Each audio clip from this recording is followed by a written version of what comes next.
Hello students, in the previous session we have discussed about how to prepare aldehydes and ketones. Before starting the today's session, please share this video to your friends and subscribe the channel. In this session, we will discuss about physical properties of aldehydes and ketones. ಅಂದ್ರೆ aldehydes ಮತ್ತು ketones ನೋಡ್ಲಿಕ್ಕೆ ಯಾವ type ಇರ್ತಾವ ಅದರ physical properties ಏನಂತಂದ study ಮಾಡೋಣ. The first criteria is boiling point.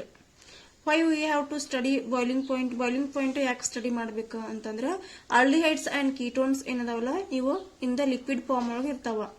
Most of the aldehydes and ketones are liquid in the liquid form ಒಳಗಡೆ exist ಆಗ್ತಾವ. ಅದಕ್ಕೆ ನಾವು ಬಾಯ್ಲಿಂಗ್ ಪಾಯಿಂಟ್ ಚೆಕ್ ಮಾಡ್ತೀವಿ. ಸಪೋಸ್ ಅವು ಸಾಲಿಡ್ ಫಾರ್ಮ್ ಒಳಗಡೆ ಇದ್ವು ಅಂದ್ರೆ we should go for melting point. ಅದಕ್ಕೆ ನಾವು ಮೆಲ್ಟಿಂಗ್ ಪಾಯಿಂಟ್ ಚೆಕ್ ಮಾಡ್ತಿದೀವಿ. ಅವು ಲಿಕ್ವಿಡ್ ಫಾರ್ಮ್ ಒಳಗಡೆ ಇರೋದ್ರಿಂದ ಬಾಯ್ಲಿಂಗ್ ಪಾಯಿಂಟ್ ಅನ್ನ ಚೆಕ್ ಮಾಡಬೇಕು. So here boiling point of aldehydes and ketones are higher than hydrocarbons and ether. Aldehydes ಮತ್ತು ಕೀಟೋನ್ಸ್ ದ ಬಾಯ್ಲಿಂಗ್ ಪಾಯಿಂಟ್ ಏನದಾವಲ್ಲ ಹೈಡ್ರೋಕಾರ್ಬನ್ಸ್ ಗಿಂತ ಮತ್ತು ಈಥರ್ಸ್ ಗಿಂತ ಜಾಸ್ತಿ ಇರ್ತಾವ. ಹೈಡ್ರೋಕಾರ್ಬನ್ಸ್ ದ ಮತ್ತು ಈಥರ್ಸ್ ದ ಕಡಿಮೆ ಇರ್ತಾವ. ಬಟ್ ಇವು ಆಲ್ಡಿಹೈಡ್ಸ್ ಮತ್ತು ಕೀಟೋನ್ಸ್ ಏನದಲ್ಲ ಬಾಯ್ಲಿಂಗ್ ಪಾಯಿಂಟ್ ಜಾಸ್ತಿ ಇರ್ತದ. Because due to dipole interaction. ಇಲ್ಲಿ ಡೈಪೋಲ್ ಇಂಟ್ರಾಕ್ಷನ್ ಇರೋದ್ರಿಂದ ಇವ higher than hydrocarbons and ethers and but lower than those of alcohols ಗಿಂತನೂ ಕಡಿಮೆ ಇರ್ತಾವ. ಆಲ್ಡಿಹೈಡ್ಸ್ ಕೀಟೋನ್ಸ್ ದ ಬಾಯ್ಲಿಂಗ್ ಪಾಯಿಂಟ್ ಆಲ್ಕೋಹಾಲ್ಸ್ ಗಿಂತ ಕಡಿಮೆ ಇರ್ತಾವ. Due to absence of intermolecular hydrogen bonding. ಇಲ್ಲಿ ಇಂಟರ್ಮಾಲಿಕ್ಯುಲರ್ ಹೈಡ್ರೋಜನ್ ಬಾಂಡಿಂಗ್ ಆಗೋದಿಲ್ಲ ಆಲ್ಡಿಹೈಡ್ಸ್ ಮತ್ತು ಕೀಟೋನ್ಸ್ ಒಳಗಡೆ. ಅದೇ ನೀವು ಆಲ್ಕೋಹಾಲ್ಸ್ ತಗೊಂಡ್ರಿ ಅಂದ್ರೆ ROH ತಗೊಂಡ್ರಿ ಅಂದ್ರೆ ಇಲ್ಲಿ ಇಂಟರ್ಮಾಲಿಕ್ಯುಲರ್ ಹೈಡ್ರೋಜನ್ ಬಾಂಡಿಂಗ್ ಆಗ್ತದ. ಇನ್ ಬಿಟ್ವೀನ್ ಟು ಇಲ್ಲಿ ನೋಡ್ರಿ ಇವೆರಡು ಆಲ್ಕೋಹಾಲ್ ಮಾಲಿಕ್ಯೂಲ್ಸ್. ಇದರಲ್ಲಿ ಇಂಟರ್ ಮಾಲಿಕ್ಯೂಲ್ ಅಂದ್ರ in between two molecules hydrogen bonding ಆಗ್ತದ. ಇಲ್ಲಿ ಹೈಡ್ರೋಜನ್ ಬಾಂಡಿಂಗ್ ಆಗೋ ಚಾನ್ಸಸ್ ಐತಿ ಅಲ್ಲಿ ಆಲ್ಕೋಹಾಲ್ಸ್ ಒಳಗಡೆ. ಬಟ್ ಅದ ನಿಮ್ದ ಆಲ್ಡಿಹೈಡ್ಸ್ ಒಳಗಡೆ ಆಗೋದಿಲ್ಲ. ಹೆನ್ಸ್ ಇಲ್ಲಿ ಇಂಟರ್ ಮಾಲಿಕ್ಯುಲರ್ ಹೈಡ್ರೋಜನ್ ಬಾಂಡಿಂಗ್ ಆಗೋದಿಲ್ಲ. ಅದಕ್ಕೆ ಲೋವರ್ ದೆನ್ ಆಲ್ಕೋಹಾಲ್ಸ್. ಇದ್ರದ ಬಾಯ್ಲಿಂಗ್ ಪಾಯಿಂಟ್ ಏನದಲ್ಲ ಆಲ್ಡಿಹೈಡ್ಸ್ ಮತ್ತು ಕೀಟೋನ್ಸ್ ದ ಕಡಿಮೆ ಅದಾವ, ಅದಕ್ಕಿಂತ ಆಲ್ಕೋಹಾಲ್ಸ್ಗಿಂತ ಕಡಿಮೆ ಅದಾವ. So this is about the boiling point of aldehydes and ketones.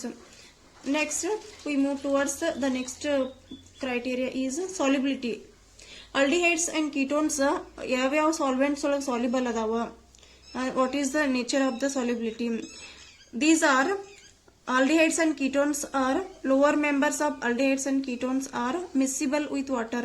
ಅಂದ್ರೆ lower members ಏನಿರ್ತಾವಲ್ಲ ಅವು R C double bond OH. This is the aldehyde general formula and R C double bond O R dash. This is the general formula of ketone. ಇಲ್ಲಿ suppose 1 or 2 or ಇಷ್ಟ increase ಮಾಡ್ಕೊಂತು ಇಷ್ಟ ಇತ್ತು ಅಂದ್ರೆ ಅವೇನದಾವಲ್ಲ soluble ಅದಾವ ಇದರಲ್ಲಿ water ಒಳಗಡೆ. ಇದು R chain ಅನ್ನ ಹಂಗ ಇನ್ಕ್ರೀಸ್ ಮಾಡ್ಕೊಂತ ಹೋದ್ರಿ ಅಂದ್ರ ಹಂಗ CH2 CH2 CH2 CH3 ಹಿಂಗ ಇನ್ಕ್ರೀಸ್ ಮಾಡ್ಕೋತ ಹೋದ್ರಿ ಅಂದ್ರ ಅದ್ರ ಸಾಲಿಬಿಲಿಟಿ ಕಡಿಮೆ ಆಗ್ತಾ ಹೋಗ್ತದ ವಾಟರ್ ಒಳಗಡೆ. So lower members of aldehydes and ketones are soluble in water because they form hydrogen bonding with the water. Lower members ಏನದಾವಲ್ಲ ಅವಷ್ಟ ಹೈಡ್ರೋಜನ್ ಬಾಂಡಿಂಗ್ ಫಾರ್ಮೇಶನ್ ಮಾಡ್ತಾವ ವಿತ್ ವಾಟರ್ ಮಾಲಿಕ್ಯೂಲ್ ಜೊತೆ. ಇಲ್ಲಿ ಆಗಲೇ ಏನ್ ಡಿಸ್ಕಸ್ ಮಾಡಿದೀವಿ ನಾವು ಇಂಟರ್ ಮಾಲಿಕ್ಯುಲರ್ ಹೈಡ್ರೋಜನ್ ಬಾಂಡಿಂಗ್ ಆಗಲ್ಲ ಅಂದ್ರೆ ಇದ ಮಾಲಿಕ್ಯೂಲ್ ಇನ್ನೊಂದು ಮಾಲಿಕ್ಯೂಲ್ ಜೊತೆ ಇಂಟರ್ ಮಾಲಿಕ್ಯುಲರ್ ಆಗಲ್ಲ. ಬಟ್ ಇದು ವಾಟರ್ ಜೊತೆ.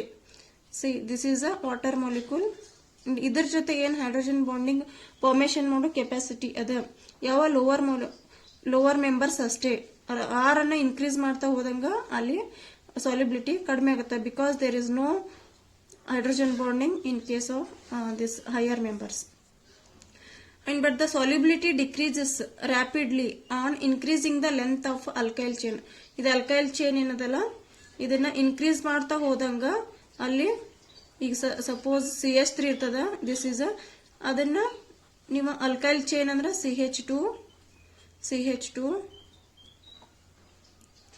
CH3 ಹಿಂಗಿದ್ನ ಇನ್ಕ್ರೀಸ್ ಮಾಡ್ತಾ ಹೋಗ್ತಿರಲ್ಲ ಇಲ್ಲಿ ಇನ್ಕ್ರೀಸ್ ಮಾಡ್ತಾ ಹೋದಂಗ ಅದರದ ಸಾಲಿಬಿಲಿಟಿ ಡಿಕ್ರೀಸ್ ಆಗ್ತದ. in case of aldehydes as well as in case of ketones. ಈ ಕೀಟೋನ್ಸ್ ಒಳಗಡೆ ಇವು ಸಾಲ್ಯುಬಲ್ ಆಗ್ತಾವ. ಅದನ್ನ ಇದನ್ನ ಇನ್ಕ್ರೀಸ್ ಮಾಡಿದ್ರಿಂದ ಅಲ್ಕೈಲ್ ಚೈನ್ ಅಲ್ಲಿ ಸಾಲ್ಯುಬಿಲಿಟಿ ಏನಾಗ್ತದ ಡಿಕ್ರೀಸ್ ಆಗ್ತದ. This is about solubility of aldehydes and ketones.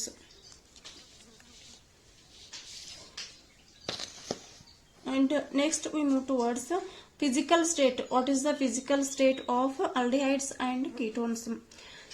Methanol, methanol, NaL, not NOL, methanol, HCHO. ಇದಕ್ಕೆ ನಾವು ಫಾರ್ಮಾಲ್ಡಿಹೈಡ್ ಅಂತಾನೂ ಕರಿತೀವಿ. Formaldehyde it is in the form of gaseous state. ಇದು gaseous state ಒಳಗಡೆ ಇರ್ತದ under room temperature.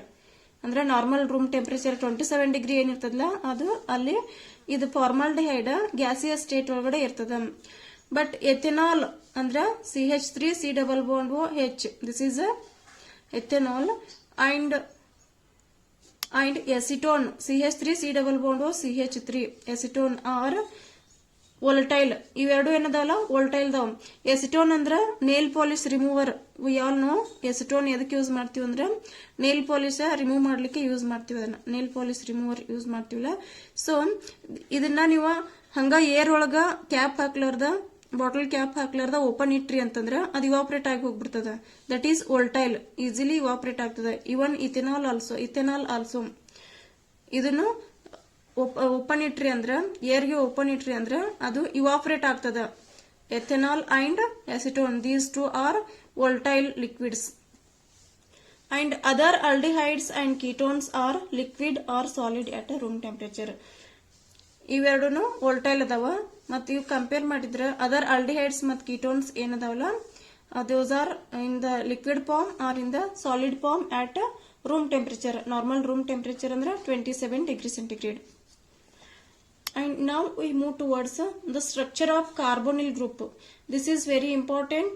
We have to know the structure of a carbonyl group. What is this carbonyl group? Carbonyl group ಅನ್ನ ಹೇಗೆ ಬರಿತೀವಿ ಅಂದ್ರೆ C+O and ಇಲ್ಲಿ ಎರಡು group ಇರ್ತಾವ, any two groups. This is the carbonyl group. And in this carbonyl group there are 3 sigma bonds. ಇದು ಒಂದು and this one. ಇಲ್ಲಿ ಕಾರ್ಬನಿಲ್ ಗ್ರೂಪ್ ಒಳಗಡೆ 3 ಸಿಗ್ಮಾ ಬಾಂಡ್ ಅದಾವ. ಕಾರ್ಬನ್, ಈ ಕಾರ್ಬನ್ಗೆ ಇಲ್ಲೊಂದು ಬಾಂಡ್ ಅದ, ಇಲ್ಲೊಂದು ಬಾಂಡ್ ಅದ, ಇಲ್ಲಿ ಆಕ್ಸಿಜನ್ ಜೊತೆ ಒಂದು ಬಾಂಡ್ ಫಾರ್ಮೇಶನ್ ಆಗಿದೆ. 4 ಬಾಂಡ್ ಅದಾವ. ಔಟ್ ಆಫ್ 4 ಬಾಂಡ್ಸ್ ಇದರಲ್ಲಿ 3 ಸಿಗ್ಮಾ ಬಾಂಡ್ ಅದಾವ. ಮತ್ತು 1 ಪೈ ಬಾಂಡ್ ಅದ. 1 pi bond between carbon and oxygen. This is between carbon and oxygen. Carbon ಮತ್ತು ಆಕ್ಸಿಜನ್ ನೋಡು ಒಂದು ಪೈ ಬಾಂಡ್ ಅದ. And this carbonyl carbon is sp2 hybridized. This carbonyl carbon, this carbon ಏನೈತಲ್ಲ, this is a sp2 hybridized.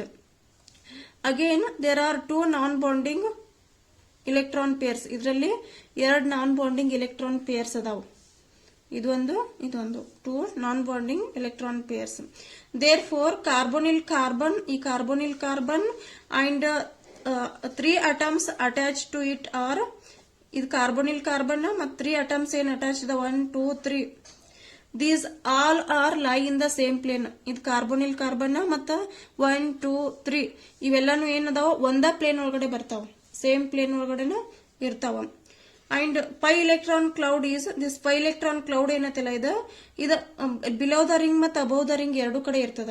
This pi electron cloud we can show like this. ಇದು ring ಮೇಲ್ಗಡೆನೆ ಇರ್ತದ, ring ಕೆಳಗಡೆನೆ ಇರ್ತದ. And the angle is, this angle is 120 degree. ಇದರ angle, ಈ ಮೂರುದ್ರ ನಡುವಿನ angle ಎಷ್ಟೈತಿ ಅಂದ್ರೆ 120 degree ಇದೆ. This carbon oxygen double bond ಏನೈತಲ್ಲ it is polarized due to high electronegativity oxygen atom.